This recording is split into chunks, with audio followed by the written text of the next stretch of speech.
Welcome kaibigan! Natanong mo na ba sa sarili mo kung bakit biglang nagiging sweet ang babae, biglang nagpaparamdam, at parang may ginagawa siyang kakaiba kapag kasama ka? Posibleng may malupit na balak siya sa'yo, kaibigan.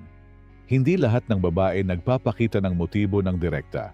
Pero kung alam mo ang mga senyales, malalaman mo kung dinidiskartehan ka na niya at balak kanyang akitin.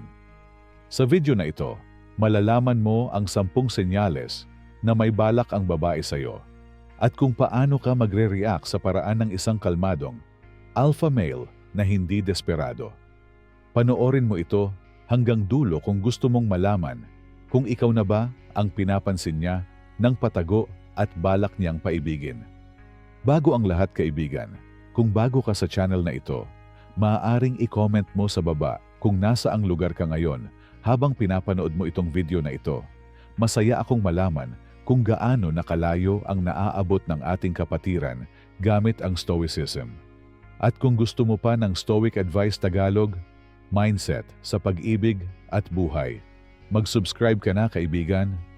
Kaibigan, alam mo ba kung bakit mahirap basahin ang babae kahit na may balak na pala siya sa'yo? Kasi ang babae, likas na marunong magtago ng nararamdaman at diskarte. Hindi sila katulad ng lalaki na madalas diretso kung gusto nila ang isang tao. Ang babae, marunong magparamdam ng hindi halata. Marunong magpahiwatig sa kilos at mata. Pero kadalasan, iniisip mo lang na friendly siya o mabait. Kaibigan, kung hindi mo alam ang mga senyales, baka masayang ang pagkakataon na siya na mismo ang nagpapakita ng interest sa'yo. At sa sobrang clueless mo, baka makalagpas siya sa buhay mo nang hindi mo man lang napansin na gusto ka na pala niya. Kung nararamdaman mong may kakaiba sa kilos niya, baka oras na para malaman mo ang mga senyales na dinidiskartehan ka na niya at may balak siyang akitin ka. Ngayon kaibigan, narito ang 10 mga signs na may malupit na balak sa'yo ang babae. Maaari mong i-comment sa baba kung alin sa mga senyales na ito ka makaka-relate. Una, biglang madalas ang chat o call, pero subtle ang approach.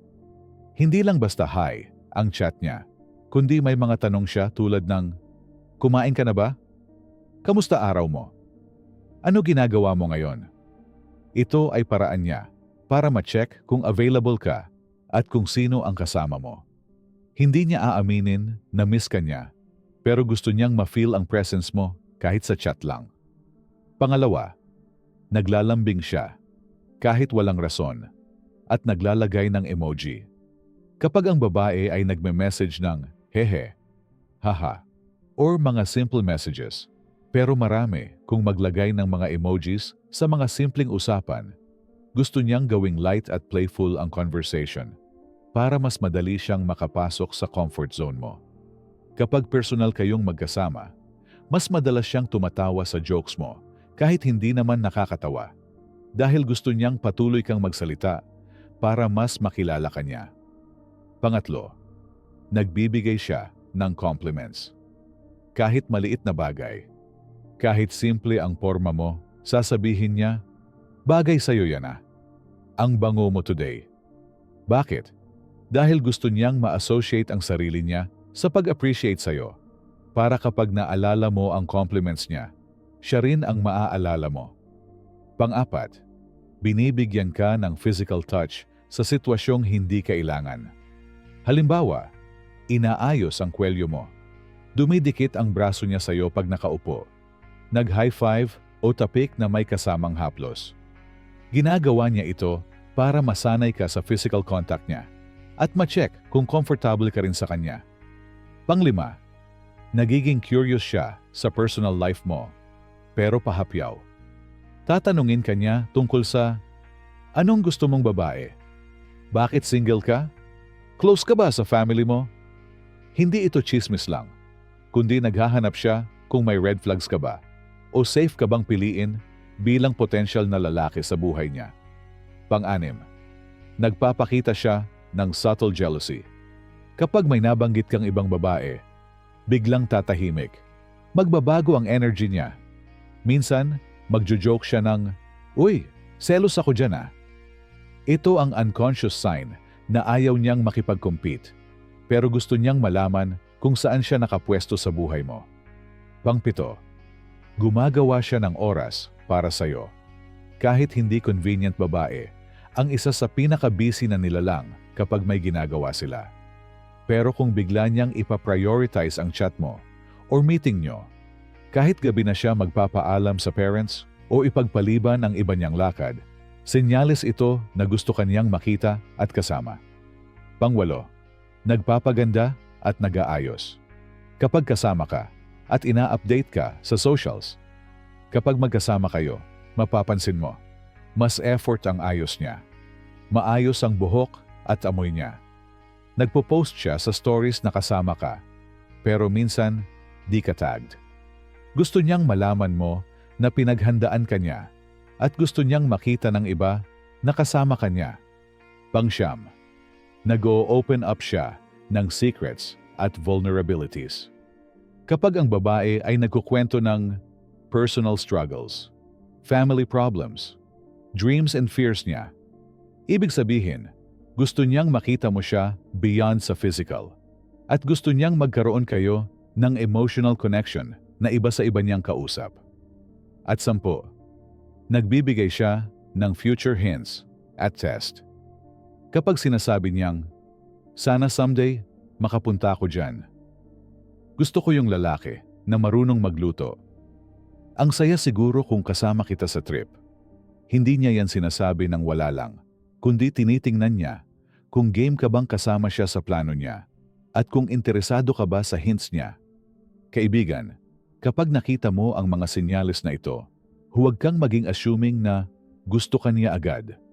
Ang tunay na lalaki na tahimik pero bagsik, hindi agad nagpapakita ng pagyayabang o pang-aasar.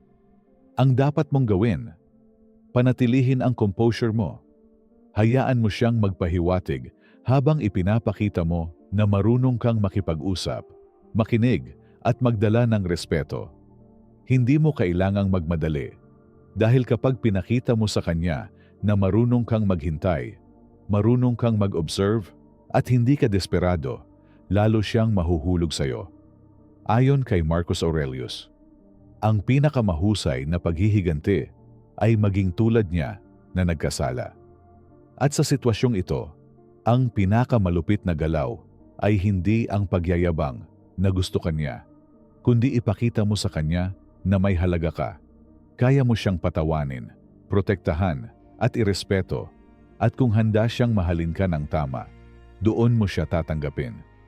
Kaibigan, kapag nakita mo ang mga senyales na ito, tandaan mo, hindi ito senyas para magyabang o ipagmalaki na kaya mong paikutin ang babae. Ang mga totoong malakas ang dating na lalaki ay hindi natitinag sa kahit gaano kalakas ang motibo ng babae. Dahil ang halaga mo ay hindi lang base sa atensyon na nakukuha mo, kundi sa respeto na ibinibigay mo sa sarili mo. Huwag mong hayaang magbago ang pagkatao mo para lang ma-maintain ang interest niya. Kung totoo ang balak niya sa'yo, lalalim iyon kahit hindi ka maging pabibo o maging clingy. Ang kalmadong lalaki ay hindi nagpapalipad hangin ng sobra. Hindi siya nagpapaasa at lalong hindi siya umaasa. Ayon kay Marcus Aurelius, kung hindi ito tama, huwag mong gawin ito. If it is not true, do not say it. Kung alam mong hindi ka pa handa o hindi mo pa siya kayang seryosohin, huwag kang magbibigay ng motibo na hindi mo kayang panindigan. Minsan, ang pinakamatibay na lalaki ay yung marunong magdisiplina sa sarili, marunong magpigil, at marunong magpahalaga sa tamang babae na magbibigay ng respeto pabalik. Kung nakikita mo ang mga senyales na ito, gamitin mo ito hindi para abusuhin ang sitwasyon, kundi para mas mapatunayan mo kung deserve ba talaga niya ang oras at atensyon mo. Kaibigan, alin sa mga senyales na ito ang napapansin mo na ginagawa niya sa iyo ngayon? O gusto mo bang malaman kung genuine ba ang motibo niya?